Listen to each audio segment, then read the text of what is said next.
Well, I'll tell you what, he was really, really good. You know, you strike out on the side the first 2 innings and end up with 13 on the night and only 1 walk. And, you know, he showed his athleticism getting off the mound on a couple of plays to first. He picks a guy off in second in the 7th inning with 1 out.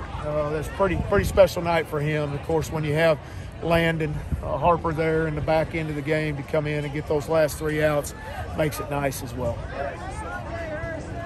Landon's been strong for you all year.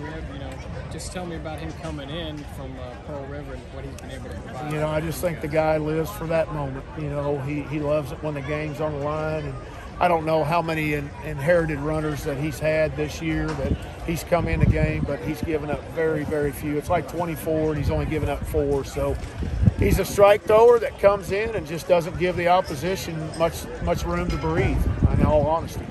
Talk about your batting tonight, not really there all night. Yeah, but I mean, the numbers on their guy didn't indicate what he did to us, but, you know, I thought his stuff was really good. I mean, he had 4 strikeouts against us. He didn't walk anybody.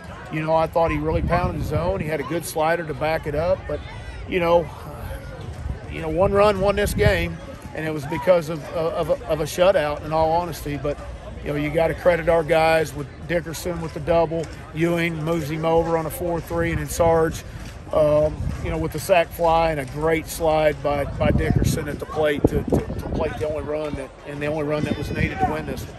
Coach, another win that you guys just find a way to do it 12 straight.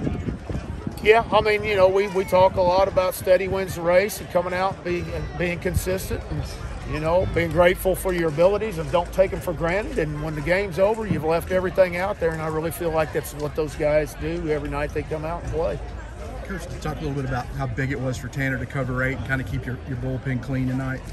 Oh yeah, I mean, you know, of course he wanted to go out and finish that, but he was at 103 pitches. We still got a lot of year left. You had Landon that hadn't thrown since Tuesday night down at Tulane.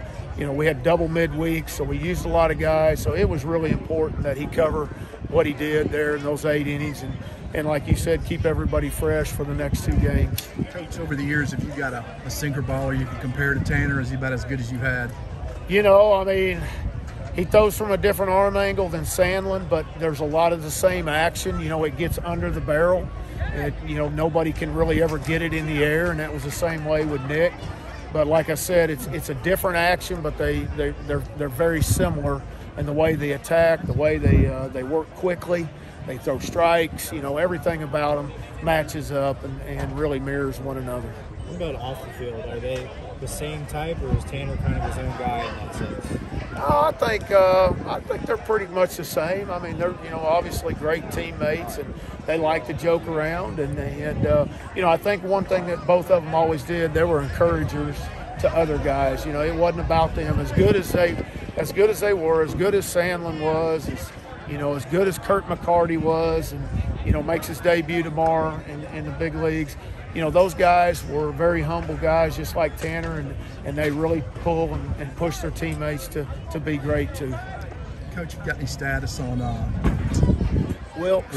Yes. No, I really don't. You know, other than he strained an oblique and BP. Well, I guess prior to BP in the cages, he was down there hitting a little bit. So obviously, I don't want to push that. You know, that's an important part of what he does, and that's hit.